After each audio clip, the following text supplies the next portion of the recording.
Heat engine basically वो practical machine है जो हीट को मैकेनिकल वर्क में कन्वर्ट करती है। और हीट की जब हमने हीट इंजन्स की एफिशिएंसी के बारे में पढ़ा तो हमने कहा कि हीट इंजन की जो एफिशिएंसी है that is given bye Q1 minus Q2 upon Q1, जहां पर Q1 क्या है, this is the heat absorbed from the source, यानी कि सोर्स जो कि हायर टेम्परेचर पर है उस सोर्स से वर्किंग सब्सटेंस ने जितनी हीट को एब्जॉर्ब किया दैट इज Q1, और Q2 क्या है, heat rejected to a sink. जो सिंक है जो लोअर टेम्परेचर पर है, जब काम हो गया मैकेनिकल वर्क हो गया, और जो मैकेनिकल वर्क होने के बाद जो एक्स्ट्रा हीट है उसको सिंक में रिजेक्ट किया गया that is given bye Q2, और एफिशिएंसी को लिखा गया eta equals to Q1 minus Q2 upon Q1, जिसे हम ऐसे भी लिख सकते हैं eta is equals to 1 minus Q2 upon Q1। और हमें मालूम है Q2 हमेशा Q1 से छोटा रहेगा और Q2 अपॉन Q1 एक पॉजिटिव क्वांटिटी है, तो 1 माइनस सम पॉजिटिव क्वांटिटी, इसका मतलब ईटा क्या रहेगा, हमेशा 1 से कम रहेगा, यानी कि एफिशिएंसी कभी भी 100% नहीं होगी। ये हमने हीट इंजन्स के बारे में पढ़ा। अब ठीक है, एफिशिएंसी 1 से हमेशा कम रहेगी, 100% से कम रहेगी, यहाँ पर हमें दिखाई दे रहा है। अब क्या हुआ कि 1824 में 1824 में एक फ्रेंच इंजीनियर थे सादी कार्नोट, उन्होंने एक आइडिया दिया, एक आइडियल इंजन का, आइडियल हीट इंजन का आइडिया दिया उन्होंने, जो एक बिल्कुल थियोरेटिकल इंजन है जिसमें कोई भी किसी भी तरह की प्रैक्टिकल इम्परफेक्शंस नहीं है, यानी कि प्रैक्टिकली जो चीज़ों की वजह से हीट का लॉस हो सकता है, यानी मैकेनिकल वर्क जो उसकी एफिशिएंसी पर असर डाल सकती हैं, वो सारी कंडीशंस उन्होंने डिस्कार्ड कर दी। उन्होंने कहा कि एक थियोरेटिकल इंजन है जिसको एक्चुअल में नहीं बनाया जा सकता, ये केवल और केवल एक थियोरेटिकल इंजन है, प्रैक्टिकल नहीं है। और इसमें खासियत ये है कि इसकी जो एफिशिएंसी है वो मैक्सिमम है। इस इंजन को इस तरह से थियोरेटिकली डिज़ाइन किया गया है कि इसकी जो एफिशिएंसी है ये मैक्सिमम है, और ये एक आइडियल हीट इंजन कहलाता है। ये एक आइडियल हीट इंजन है जिसकी एफिशिएंसी यहाँ पर हमने बात की है कि ये एफिशिएंसी मैक्सिमम है। अब जब हमने बात की एक्चुअल में क्या है कि ये एक रिवर्सिबल हीट इंजन है that works between cycles of operations. यहाँ पर इस हर जब वर्किंग सब्सटेंस है वो 4 तरह के साइकिल्स, 4 तरह के ऑपरेशन से गुजरते हुए एक साइकिल बनाता है, और उस साइकिल में जो ऑपरेशंस इन्वॉल्व होते हैं उसमें से पहला ऑपरेशन है आइसोथर्मल एक्सपेंशन, यानी कि जो वर्किंग सब्सटेंस है वो सबसे पहले आइसोथर्मल एक्सपेंशन से गुजरता है, उसके बाद एडियाबैटिक एक्सपेंशन, उसके बाद जो तीसरा साइकिल के अंदर जो तीसरा ऑपरेशन रहेगा वो होगा आइसोथर्मल कंप्रेशन, चौथा ऑपरेशन होता है एडियाबैटिक कंप्रेशन। इन 4 ऑपरेशन से गुजरते हुए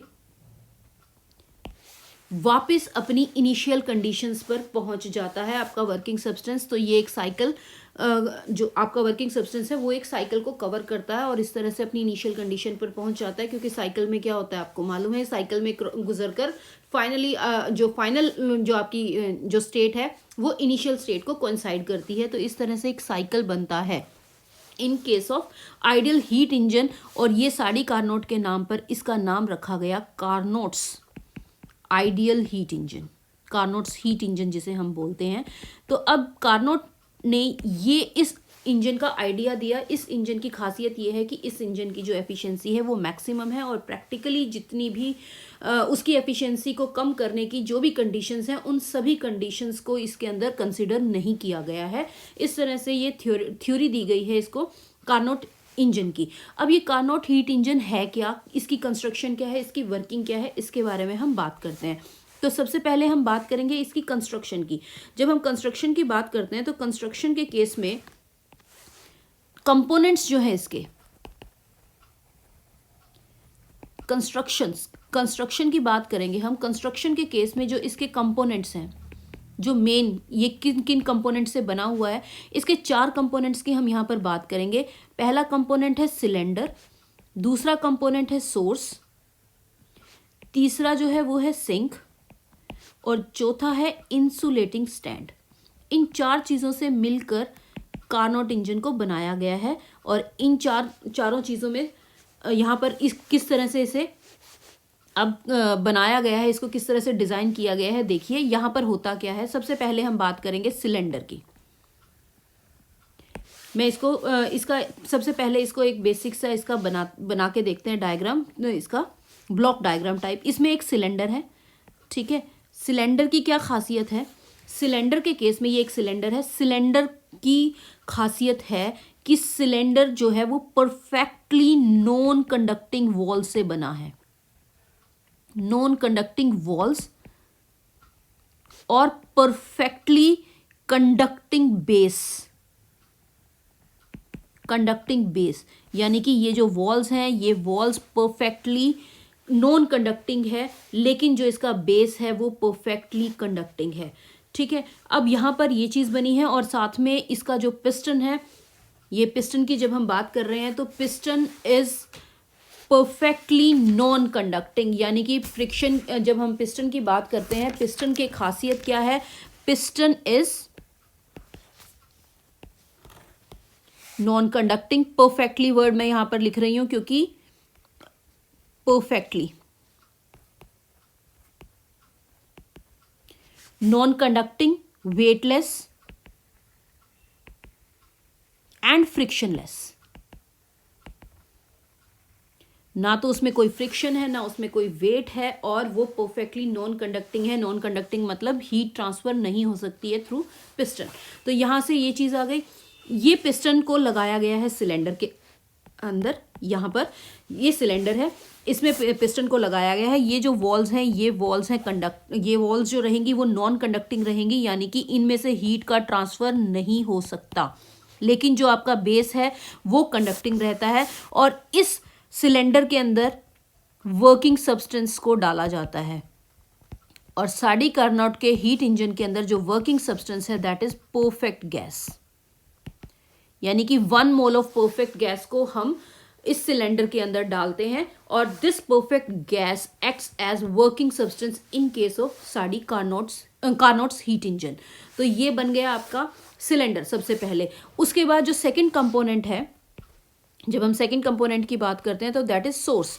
सोर्स की क्या खासियत है?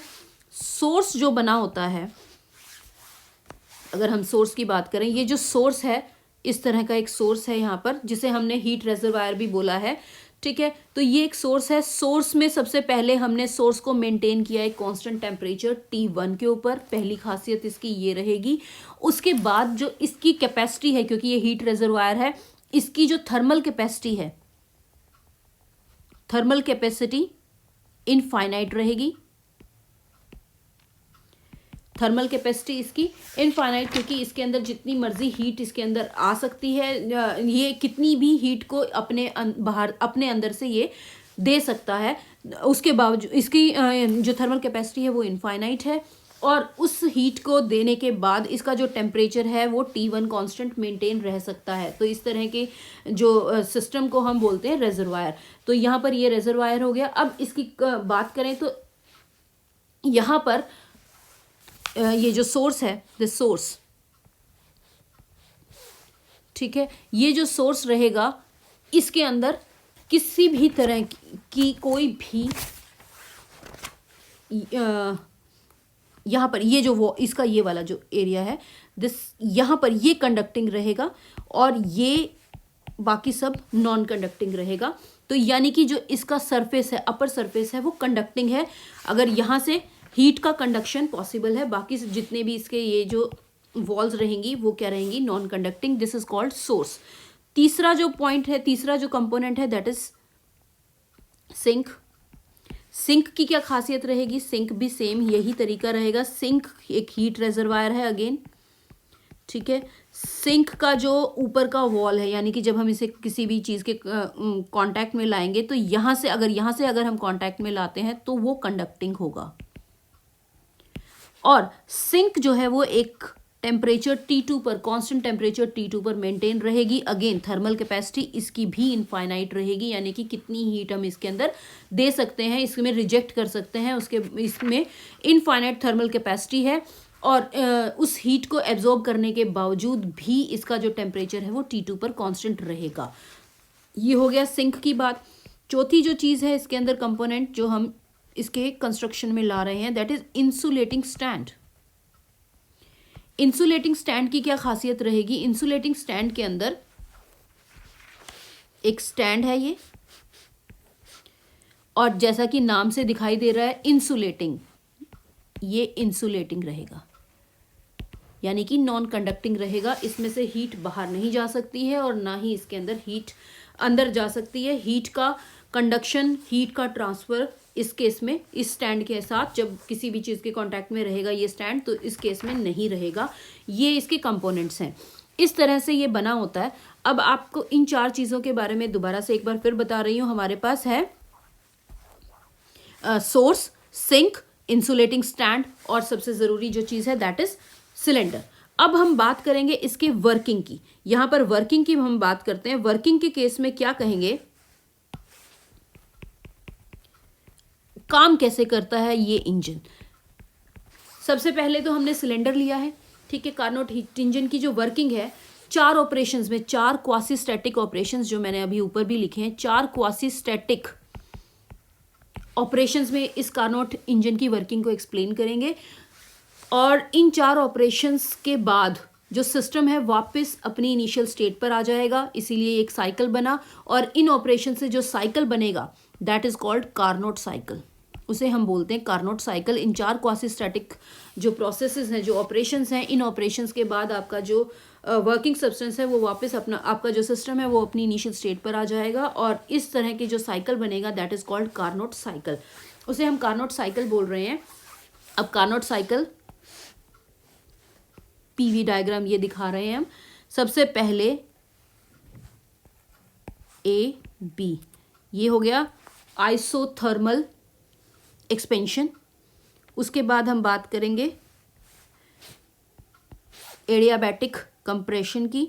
उसके बाद हम बात करेंगे एडियाबैटिक एक्सपेंशन की, फिर आइसोथर्मल कंप्रेशन, और उसके बाद जब हम बात करेंगे एडियाबैटिक, ये यहां से हटा दीजिए, ए बी सी डी, ये जो होगा एडियाबैटिक कंप्रेशन। तो ये चार ऑपरेशंस की हम यहाँ बात कर रहे हैं। ये जो ए बी है आइसोथर्मल एक्सपेंशन है, बी से सी एडियाबैटिक एक्सपेंशन है, सी से D isothermal compression and D से ए एडियाबैटिक कंप्रेशन। मान लीजिए ए स्टेट के ऊपर जो इसका प्रेशर और वॉल्यूम है वो P1 और V1 है। मान लीजिए बी पर इसका जो प्रेशर और वॉल्यूम है वो P2 और V2 है। सी के ऊपर इसकी वैल्यू P3 और V3 है, और डी के ऊपर इसकी वैल्यू है P4 और V4। अभी हम इसे एक्सप्लेन करते हैं। सबसे पहली जो ऑपरेशन रहेगा दैट इज आइसोथर्मल एक्सपेंशन। अब इसमें क्या होता है, हमारे पास सबसे पहले एक सिलेंडर है, सिलेंडर के अंदर वर्किंग सब्सटेंस डाला हुआ है। सिलेंडर को सोर्स पे रखेंगे, ठीक है। सोर्स आपको याद है, सोर्स की खासियत क्या थी, उसका जो ऊपर वाला सरफेस है वो कंडक्टिंग है। सिलेंडर की खासियत है उसका बेस कंडक्टिंग है और उसकी वॉल्स नॉन कंडक्टिंग है, यानी कि हीट सिर्फ और सिर्फ बेस से एक्सचेंज हो सकती है और कहीं से नहीं, क्योंकि पिस्टन भी नॉन कंडक्टिंग है, वॉल्स भी नॉन कंडक्टिंग है। तो अब जो सिलेंडर है, सिलेंडर को रखते हैं हम सोर्स के ऊपर। अब सोर्स के ऊपर रखते ही, और जो सोर्स का टेम्परेचर है हमने T1 पर मेंटेन किया था, अगर आपको ध्यान है तो, ठीक है। तो जैसे ही हमने सिलेंडर को, यहां पर सिलेंडर है, सिलेंडर को हमने सोर्स के ऊपर रखा, ये सोर्स है आपके पास, ये सिलेंडर है, तो क्या होगा, बाकी सब तो नॉन कंडक्टिंग है, यहां से कंडक्शन शुरू होगा, यहां से हीट का ट्रांसफर शुरू होगा। जैसे ही हमने यहां पर रखा, सोर्स का टेम्परेचर T1 है, तो गैस का जो टेम्परेचर है, जो सिलेंडर के अंदर गैस है, उसका टेम्परेचर भी T1 हो जाएगा। अब यहां पर इस स्टेज पर मान लीजिए कि जो प्रेशर है गैस का वो P1 के बराबर है, और जो वॉल्यूम है गैस का वो सपोज V1 के बराबर है। अब गैस को क्वासी स्टैटिक एक्सपेंशन की कंडीशंस प्रोवाइड करते हैं। अब क्या होगा, गैस जब एक्सपैंड होगी तो वॉल्यूम V1 इंक्रीज हो गया सपोज V2 से, क्योंकि एक्सपेंशन, हमने एक्सपेंशन गैस को एक्सपैंड कराया है, तो वॉल्यूम V1 से V2 के ऊपर गया। उसके बाद क्या होगा, जब वॉल्यूम जो है वो बढ़ गया और हमने टेम्परेचर कांस्टेंट रखा हुआ है, क्योंकि इसका टेम्परेचर T1 है हीट रिजर्वायर का, तो ऑब्वियसली यहाँ पर आपके पास इसका टेम्परेचर T1 है, तो टेम्परेचर क्या रहेगा आपके पास, कांस्टेंट T1। अब टेम्परेचर कांस्टेंट है, वॉल्यूम हो गया इंक्रीज, तो प्रेशर क्या होगा, प्रेशर को क्या होना पड़ेगा, डिक्रीज होना पड़ेगा मेंटेन करने के लिए। तो मान लीजिए प्रेशर डिक्रीज हो गया P1 से P2 पर, ठीक है। सिलेंडर का जो बॉटम है वो परफेक्टली कंडक्टिंग है, तो इसका मतलब जो हीट ट्रांसफर होगी, हीट की जब बात करेंगे, heat Q1 is absorbed at temperature T1, और प्रोसेस क्या हुआ, आइसोथर्मल, यानी कि ये कंडक्टिंग है।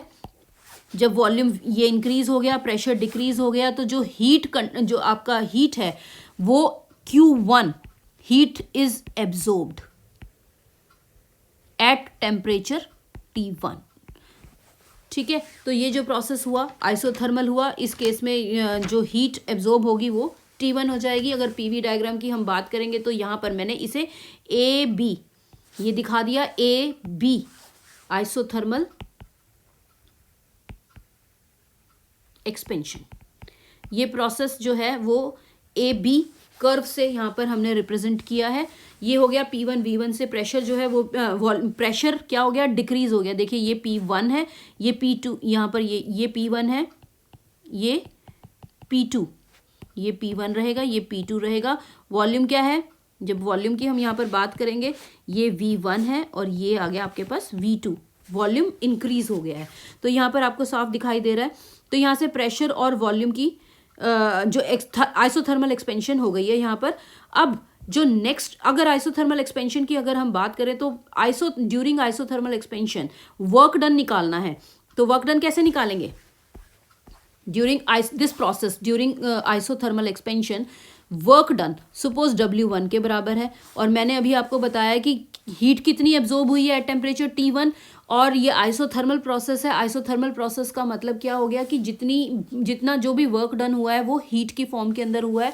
तो W1 work done is given bye Q1, क्योंकि हीट जो हीट है वो हो गई, हीट एब्जॉर्ब हुई है, जो वर्किंग सब्सटेंस ने एब्जॉर्ब की है वो Q1 के बराबर है, and that is equal to work done, and that is given by PdV का इंटीग्रेशन, क्योंकि यहाँ पर from volume V1 to V2, that can be written as RT1 log to the base E V2 upon V1, ठीक है। क्योंकि हमने PV हमें मालूम है किसके बराबर है, RT के बराबर है, तो P की वैल्यू किसके बराबर हो गई, RT अपॉन V। ये वाली वैल्यू हम यहाँ पर पुट कर देंगे P की, तो RT upon V into DV that is equal to RT1 log to the base E V2 upon V1। ये हम पहले भी एक्सप्लेन कर चुके हैं। तो ये जो वर्क डन है ये यहाँ पर ग्राफ में कैसे रिप्रेजेंट करेंगे, this is the curve under AB। तो ये जो AB, और इसको मैं मान लेती हूँ यहाँ पर ये वाला जो पॉइंट है, सपोज इसको G मान लिया, इसको E मान लिया, तो ABGEA ये जो कर्व, ये जो बनेगा यहाँ पर ग्राफ जो है, ये AB के अंडर जो ये एरिया बन गया, इस एरिया, ये एरिया रिप्रेजेंट करेगा work done during isothermal process. तो ये जो AB के केस में, आइसोथर्मल प्रोसेस के केस में जो वर्क डन आएगा वो इस तरह से आ गया। अब जब सेकंड की बात करें, अब ये एक साइकिल हो गया, नेक्स्ट साइकिल की बात करते हैं। यहाँ तक वर्क डन आ गया ड्यूरिंग आइसोथर्मल एक्सपेंशन। जो सेकंड है दैट इज एडियाबैटिक एक्सपेंशन। अब गैस कहाँ पहुँच गई है, गैस पहुंच गई है, जो वर्किंग सब्सटेंस है वो यहाँ से शुरू हुआ था ए पॉइंट से, जब उसका प्रेशर P1 था, वॉल्यूम V1 था और टेम्परेचर कितना था T1। अब वो पहुंच गई है B पॉइंट के ऊपर, जहाँ पर उसका प्रेशर P2 हो गया है, वॉल्यूम V2 हो गया और टेम्परेचर कांस्टेंट है T1 के ऊपर। अब नेक्स्ट हम उसको जो करवा रहे हैं, उसका जो ऑपरेशन कराएंगे that is adiabatic expansion. Adiabatic expansion में क्या है कि अब सिस्टम को सोर्स से हटा लेते हैं, जो सोर्स के ऊपर रखा हुआ था उस सिस्टम को, वहाँ सिलेंडर को वहाँ से हटा लिया। अब जो सिलेंडर है उसको इंसुलेटिंग स्टैंड के ऊपर रखते हैं। अब जब इंसुलेटिंग स्टैंड के ऊपर हमने सिलेंडर को रखा, तो जो प्रेशर है, जो आपका प्रेशर की बात करें, जो सिलेंडर है आपका वो वर्किंग सब्सटेंस से हटकर इंसुलेटिंग स्टैंड के ऊपर रखा गया है। ठीक है, इंसुलेटिंग स्टैंड के ऊपर रखा गया है। इंसुलेटिंग स्टैंड का मतलब है अब ये जो बेस है, ये वॉल्स तो ऑलरेडी नॉन कंडक्टिंग थी, अब बेस भी नॉन कंडक्टिंग हो गया, हीट का कहीं से भी ट्रांसफर नहीं होगा, तो ये टोटल नॉन कंडक्टिंग सिचुएशन में आ गया, एडियाबैटिक कंडीशंस में आ गया है। अब जब इस तरह की चीज़ हो गई है तो हम क्या करते हैं, यहाँ पर जो प्रेशर है वर्किंग सब्सटेंस का वो P2 से चेंज होकर P3 पर डिक्रीज हो गया है, यानी कि P2 से कम होकर P3 पर आ गया है।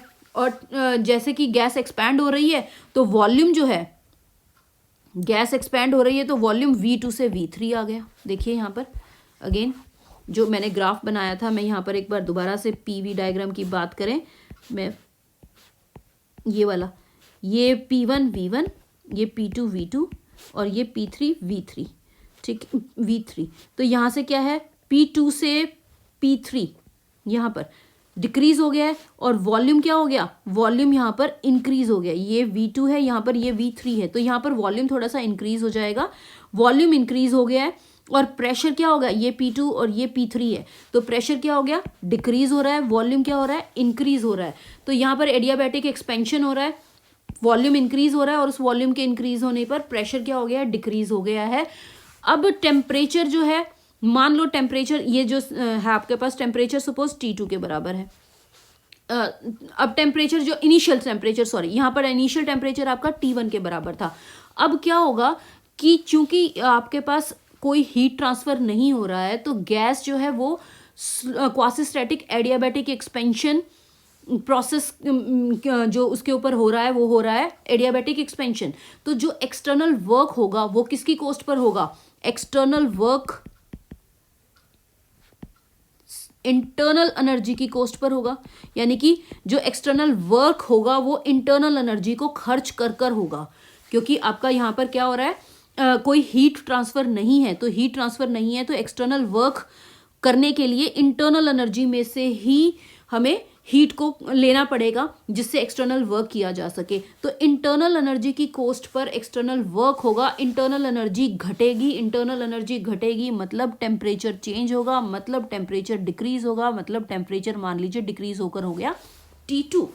तो इस तरह से अब जो फाइनल यहाँ पर इस पॉइंट के ऊपर एडियाबैटिक एक्सपेंशन जो हुआ है उसके ऊपर P3 और V3 वॉल्यूम और प्रेशर हो गए आपके पास, प्रेशर P3 हो गया, वॉल्यूम V3 हो गया और टेम्परेचर कितना आ गया T2।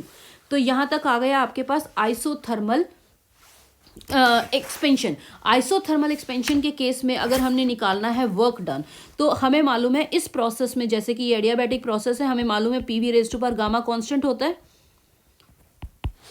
तो इस केस में हमारे पास अगर second P2 V2 raise to power gamma is equal to, क्योंकि P3 V3 raise to power gamma के बराबर होगा। यहाँ पर हमारे पास जो एडियाबैटिक एक्सपेंशन हुई है उस केस में हमने देखा है, पहले आपके पास प्रेशर और वॉल्यूम जो B पॉइंट के ऊपर थे वो थे P2 और V2, और जब C पॉइंट के ऊपर पहुँच गए तो हमारे पास P3 और V3 प्रेशर और वॉल्यूम की वैल्यूज आ रही हैं जब एडियाबैटिक एक्सपेंशन की हम बात कर रहे हैं B से C की तरफ। तो यहाँ पे हमारे पास आ गया P2 V2 raise to power gamma is equal to P3 V3 raise to power gamma. यहाँ एक्सप्रेशन आ रही है जहाँ पर गामा क्या है आपके पास, it is the ratio of two specific heat, ratio of specific heat at constant volume, constant pressure and constant volume. तो इट इज CP/CV, ये हमने पढ़ा हुआ है।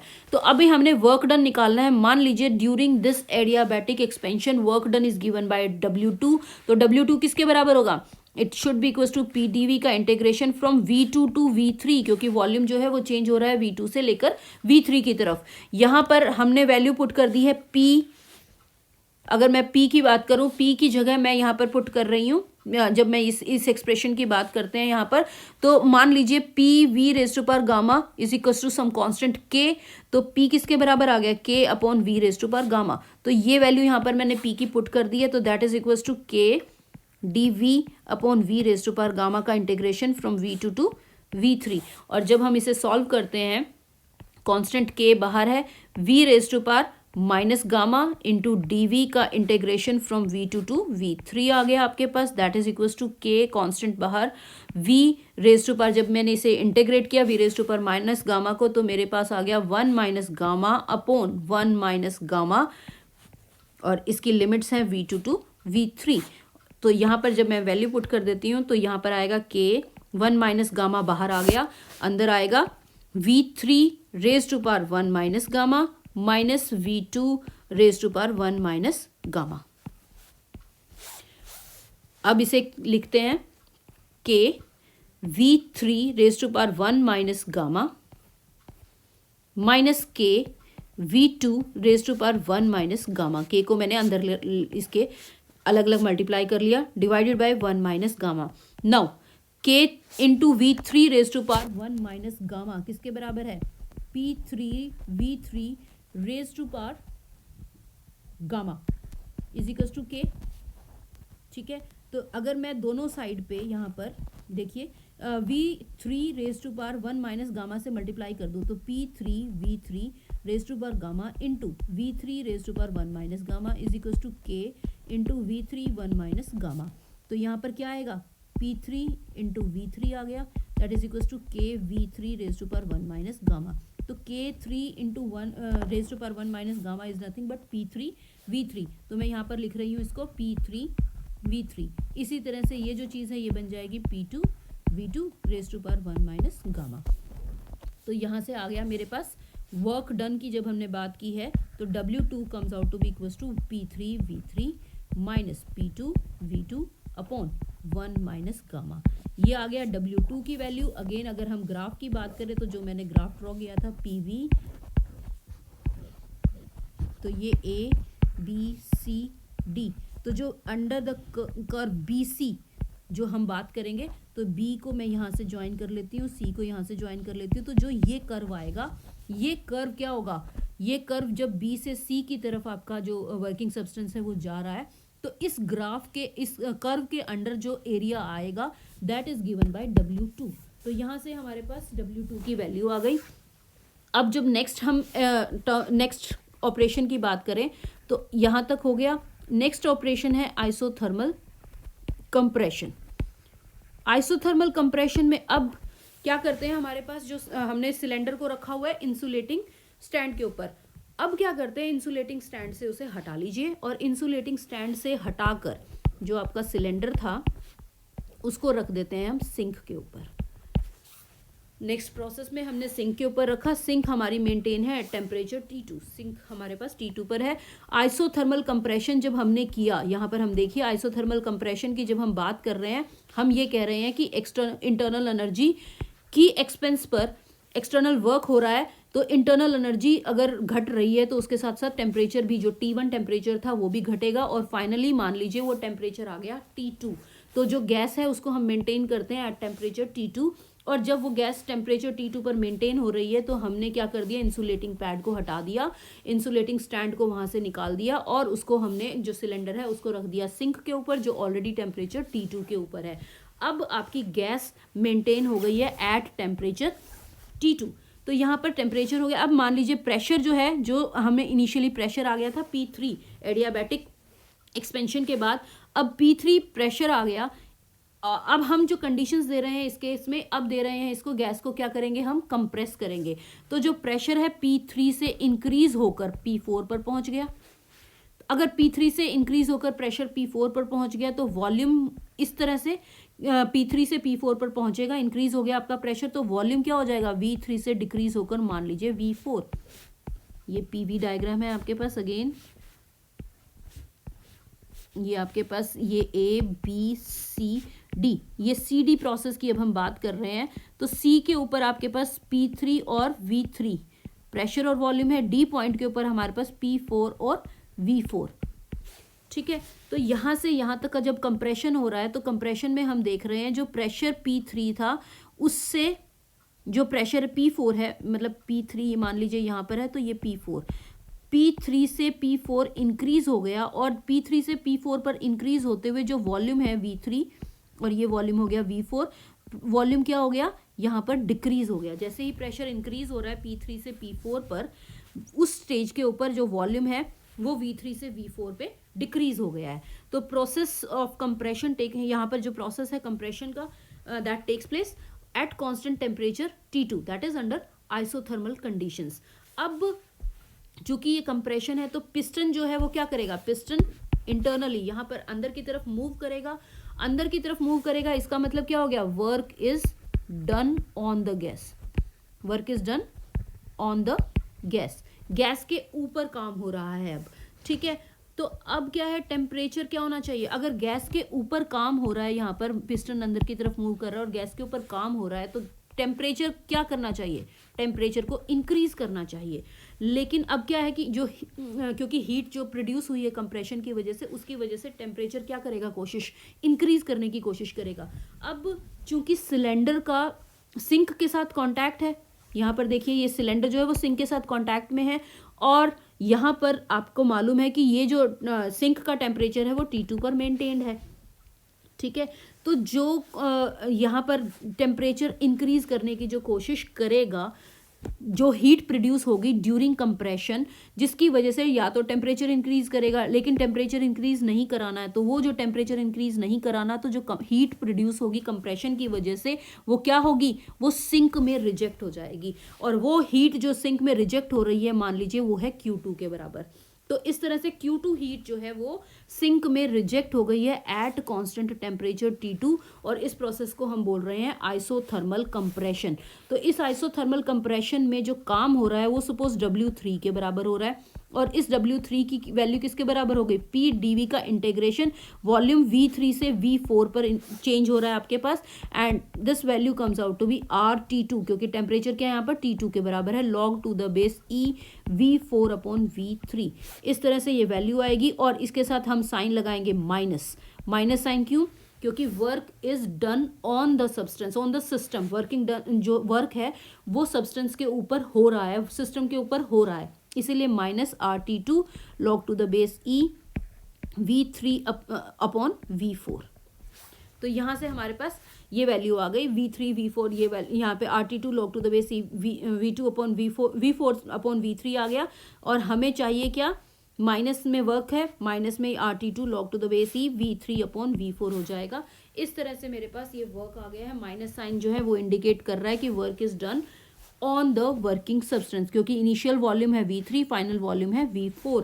तो यहाँ पर ये वैल्यू आ गई, V3 से V4 की तरफ चेंज होते हुए जो वर्क है वो इस तरह से हम इसको लिखेंगे। यहाँ पर हो गया आपके पास, ये जो है ये वर्क डन है, ये अगेन जो एरिया आएगा आपका इस कर्व का, C से D तक का जो कर्व का एरिया आएगा, जो इसके अंडर जो एरिया आएगा, that gives you the work done during isothermal compression. तो आइसोथर्मल कंप्रेशन की बात हो गई। अब जो चौथा साइकिल है दैट इज एडियाबैटिक कंप्रेशन। अब क्या था, गैस सिंक के ऊपर रखी हुई है जिसका टेम्परेचर T2 कांस्टेंट मेंटेन हो गया। अब सिलेंडर को उठाइए सिंक से और अगेन इंसुलेटिंग स्टैंड के ऊपर ले जाइए, ठीक है।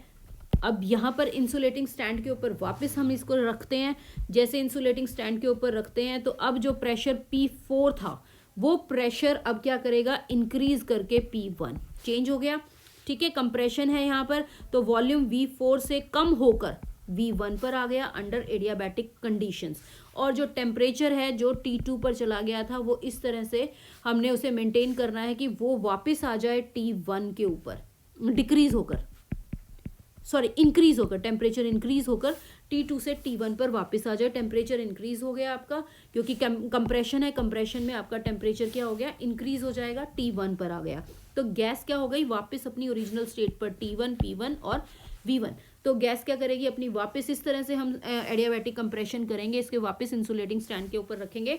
टेम्परेचर कंप्रेशन है इसीलिए इंक्रीज होगा, टेम्परेचर T2 से इंक्रीज होकर T1 के ऊपर चला जाए, और जैसे ही T1 टेम्परेचर अटेन होता है हम देख और उसको इस तरह की कंडीशंस प्रोवाइड की जाती हैं कि जो उसका प्रेशर है वो वापस P1 हो जाए और वॉल्यूम जो है वो वापस V1 हो जाए। प्रेशर इंक्रीज करेगा P4 से P1 पर, और कंप्रेशन है इसीलिए वॉल्यूम जो है वो डिक्रीज कर जाएगा और वापस V1 पर पहुंच जाएगा।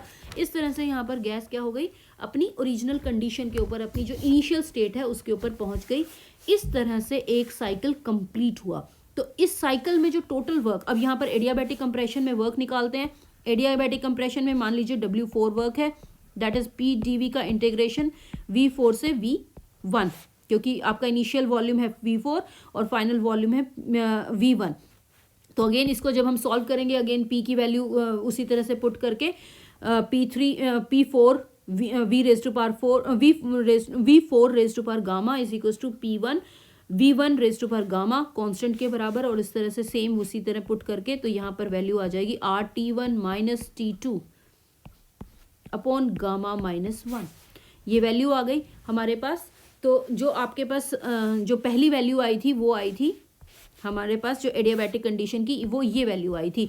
यहाँ पर देखिए P3 V3 है, मैंने यहाँ पर भी इसको इस तरह से लिखना चाहिए था R, ये किसके बराबर हो गया RT3 माइनस RT2, क्योंकि PV is equal to RT, तो P1 V1 is equal to RT1, P2 V2 is equal to RT2 and so on. ठीक है, तो RT3 माइनस RT1 के बराबर हो जाएगा, दैट इज 1 माइनस गामा। यहाँ से R कांस्टेंट ले लिया, T3 minus T2 upon 1 minus gamma. यहाँ से ये वैल्यू आ रही है T3 नहीं, हाँ सॉरी, यहाँ पर हमारे पास वैल्यू आएगी T1 की, क्योंकि आपके पास जब P3 V3 है, सॉरी मैंने यहाँ पर एक गलती कर दी, जब आपके पास P3 V3 है उस टाइम पे टेम्परेचर है आपके पास T2, जब आपके पास P2 V2 की कंडीशन है उस टाइम पे है टेम्परेचर T1, तो यहाँ से आएगा आपके पास RT2 minus T1 upon 1 minus gamma. ठीक है, तो ये वैल्यू आ गई यहाँ पर ड्यूरिंग एडियाबैटिक एक्सपेंशन। तो एक्सपेंशन में जो वर्क डन है that is given bye RT2 minus T1 upon 1 minus gamma. अब यहाँ पर जब हम बात करेंगे एडियाबैटिक कंप्रेशन की तो वैल्यू आएगी RT1 minus T2 upon 1 minus gamma minus sign के साथ। अब जब हम वर्क की बात करेंगे तो वर्क क्या होगा, W1 plus W2 plus W3 plus W4, जो चारों वर्क होंगे, क्योंकि साइकिल क्या है आपके पास PV डायग्राम के अंदर, जब साइकिल की बात करेंगे तो इस पूरे साइकिल में जो काम होगा टोटल, जब ये काम हुआ, ये आपका ऑपरेशन हुआ, ये ऑपरेशन हुआ, ये ऑपरेशन हुआ, जो चारों के ऑपरेशंस हुए, इन चारों ऑपरेशंस के वर्क को मिलाकर आपके पास टोटल वर्क आएगा ड्यूरिंग द साइकिल। तो उस तरह से जब हम बात करेंगे यहाँ पर तो वैल्यूज पुट कीजिए। यहाँ से देखिए this is minus RT1 minus T2 upon 1 minus gamma के बराबर है, और यहाँ पर ऊपर जब हमने निकाला था तो that is equal to RT2 minus T1 upon 1 minus gamma के बराबर है। जब ये वैल्यूज हम पुट करेंगे तो ये वैल्यूज क्या हो जाएंगी, ये आपस में कैंसिल, प्लस है साइन आपके पास, तो आपके पास RT2 माइनस RT1 है, और यहाँ से क्या आएगा minus RT1 minus plus RT2, तो ये दोनों वैल्यूज क्या हो जाएंगी आपकी कैंसिल हो जाएंगी। तो यहाँ से हम देख रहे हैं W2 और W4 दोनों कैंसिल हो गए हैं, तो मेरे पास W की वैल्यू आएगी W1 प्लस W3। ठीक है, क्योंकि अगेन यहाँ से आपके पास W1 प्लस W3 की वैल्यूज आ जाएंगी। यहाँ से W1 किसके बराबर था, RT1 log to the base E V2 upon V1 के बराबर, minus RT2 log to the base E V3 upon V4 के बराबर। ये वैल्यू आ गई। यहाँ से हम कहेंगे कि जो टोटल वर्क है वो हम दे रहे हैं, जो पूरा साइकिल है, साइकिल के ऊपर जो पूरा काम होगा वर्क टन जो है that is given by this equation. तो यहाँ से हमारे पास W की वैल्यू आ गई। अब जो नेक्स्ट है, अगर हम बात करें, यहाँ तक हमने वर्क निकाला है ड्यूरिंग द कंप्लीट साइकिल। अगर मुझे work done by the engine पर साइकिल निकालना हो, work done by the engine पर साइकिल, यानी कि एक साइकिल में कितना काम हुआ, अगर उसे निकालना है तो देखिए उसके लिए क्या करते हैं हम। अब इस पूरे साइकिल में हमने देखा कि जो वर्किंग सब्सटेंस है that absorbs Q1 heat, amount of heat जो एब्जॉर्ब हुई है वो Q1 है फ्रॉम द सोर्स, और Q2 is the amount of heat rejected to the sink, absorbed from the source, and Q2 is the amount of heat rejected to the sink। अगर मुझे net amount of work की अगर हमने बात करनी है, net amount of heat अगर मैं बात करूं, इतनी अमाउंट ऑफ हीट एब्जॉर्ब हुई है, वर्किंग सब्सटेंस ने एब्जॉर्ब की है, और इतनी अमाउंट ऑफ हीट जो है वो रिजेक्ट की है, तो net amount of heat absorbed by the working substance by the gas per cycle किसके बराबर होगी, that should be equals to Q1 minus Q2। तो Q1 माइनस Q2 के बराबर होगा। अगर मुझे वर्क डन निकालना है बाय द इंजन पर cycle, work done by the engine पर साइकिल, किसके बराबर होना चाहिए, W should be equals to W1 plus W2 plus W3 plus W4। और अभी हमने देखा W1 ये किसके बराबर है, दैट इज W2 और W4 आपस में कैंसिल हो रहे हैं, तो this is equals to W1 plus W3 के बराबर है। तो अभी हमने ग्राफ से देखा, अगर मैं ग्राफ की बात करूं PV डायग्राम के अंदर, तो हमने ग्राफ से देखा कि ये किसके बराबर हुआ, जो आपका W1 है वो हुआ ये वाला जो एरिया है, ये एरिया अंडर AB कर्व, जो जब हम इसकी बात करेंगे तो area under BC curve, under area जब हम तीसरे वर्क की बात करते हैं तो अंडर एरिया CD कर्व, और अगर हम बाद की बात करें यानी कि लास्ट ऑपरेशन की बात करें तो अंडर एरिया DA कर्व। तो इन सभी कर्व को अगर हम मिलाएं और टोटल एरिया की बात करें तो एरिया कितना आ गया, क्योंकि ये वाला देखिए सिंपल सी चीज़ है, यहाँ पर मैं दोबारा से इसको एक बार ड्रॉ कर रही हूँ PV डायग्राम में। ये वाला एरिया जब बात करेंगे ये है एक्सपेंशन का एरिया, तो ये वाला एरिया आ गया जो फर्स्ट वर्क है उसके अंडर। जब दूसरे की बात करेंगे, यहाँ की बात करेंगे, तो ये वाला जो एरिया है ये आ गया, ये दोनों एरिया क्या होंगे, ऐड हो जाएंगे, ठीक है।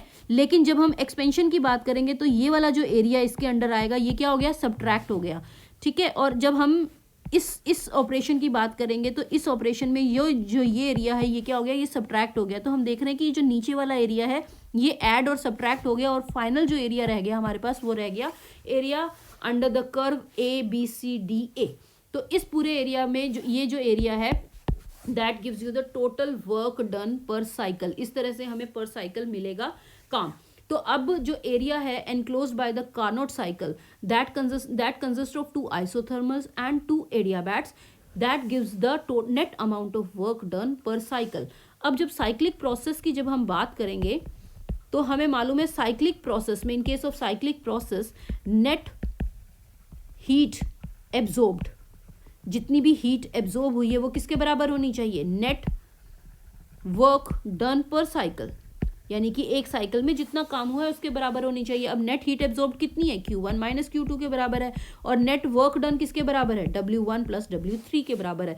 अब W1 प्लस W3 किसके बराबर है, अभी हमने निकाला है RT1 log to the base E V2 upon V1, और W3 माइनस में है आपके पास RT2 log to the base E V3 upon V4 के बराबर।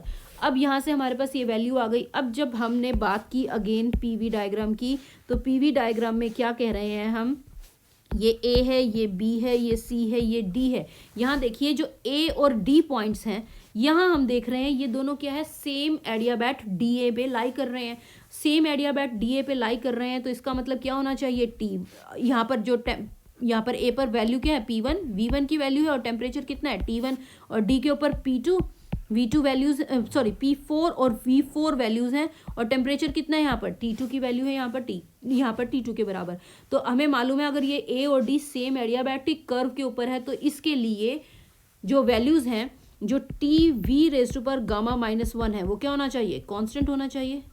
सेम एडियाबैट पे है, PV raise to power gamma constant है, और इन टर्म्स ऑफ अगर T और V की बात करें तो TV raise to power gamma -1 should be constant, ये हमने पहले भी पढ़ा है, ठीक है।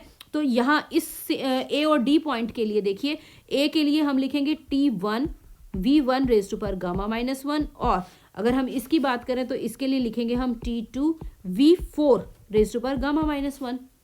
इसी तरह से B और C पॉइंट क्या है, वो सेम एडियाबैट BC के ऊपर लाई कर रहे हैं। B के ऊपर वैल्यूज कितनी है, प्रेशर और वॉल्यूम की P2 V2 है, और टेम्परेचर की वैल्यू T1 है। C की बात करें तो प्रेशर और वॉल्यूम की वैल्यू है P3 और V3, और टेम्परेचर कितना है T2 है। तो इस B और C पॉइंट के लिए जो एडियाबैटिक कर्व है, जो B और C पॉइंट्स के लिए अगर हम बात करें तो B और C पॉइंट के लिए मैं इसे लिखूंगी T1 V2 raise to power gamma -1 is equals to C point के लिए क्या है, टेम्परेचर T2 है, वॉल्यूम कितना है V3 raise to power gamma -1। ये दो इक्वेशंस यहाँ पर हम देखेंगे, ये दो चीज़ें हमारे पास आ गई हैं, दो इक्वेशंस हमारे पास आ गई हैं। इनमें से क्या करते हैं अब हम, ये इनको आपस में यहाँ पर देखिए, पहली इक्वेशन से यहाँ पर हम लिखेंगे T2 upon T1 that is equals to V1 upon V raise to power 4 की पावर गामा -1।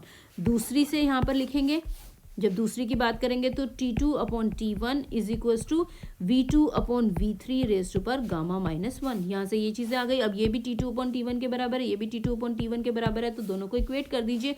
तो इक्वेट करने के बाद आ गया V1 raise to power V4 gamma minus 1 gamma minus 1, V2 raise to power gamma minus 1 V3 gamma minus 1, that can be written as V1 upon V4 is equals to V2 upon V3। Gamma minus 1 को हटा दीजिए यहाँ से, ठीक है। दोनों side पे same operation कर दिया, तो V1 upon V4 is equals to V2 upon V3। यहाँ से मेरे पास आ गई वैल्यू V2 अपॉन V1। देखिए V1 को मैं नीचे ले जाती हूँ, V3 को यहाँ ले जाती हूँ, तो that is equals to V3 upon V4। ये चीज़ यहाँ से हमने निकाल ली। अब देखिए V2 upon V1 is equals to V3 upon V4। अब यहाँ पर जो वर्क की बात की थी, ये वर्क है V2 अपॉन V1 है, यहाँ है V3 अपॉन V4, और V3 अपॉन V4 किसके बराबर है? V2 अपॉन V1 के बराबर। तो यहाँ से वर्क की वैल्यू जो आएगी that is RT1 log to the base E, V2 upon V1 था, minus RT2 log to the base E, V3 upon V4 की जगह मैं लिख रही हूँ V2 अपॉन V1। ये वर्क डन की वैल्यू आ गई, and this work done is nothing but it is equals to Q1 minus Q2 के बराबर, नेट हीट जो एब्जॉर्ब हुई है उसके बराबर। तो W is equals to Q1 minus Q2 that is equals to R। यहाँ से देखिए V2 अपॉन V1 दोनों साइड कॉमन है, तो R T1 minus T2 log to the base E V2 upon V1। ये क्या आ गया? This is nothing but this is net work done by the engine per cycle। एक cycle में engine ने कितना काम किया वो हम इस एक्सप्रेशन से देंगे। तो यहाँ से मेरे पास work done by the engine पर साइकिल आ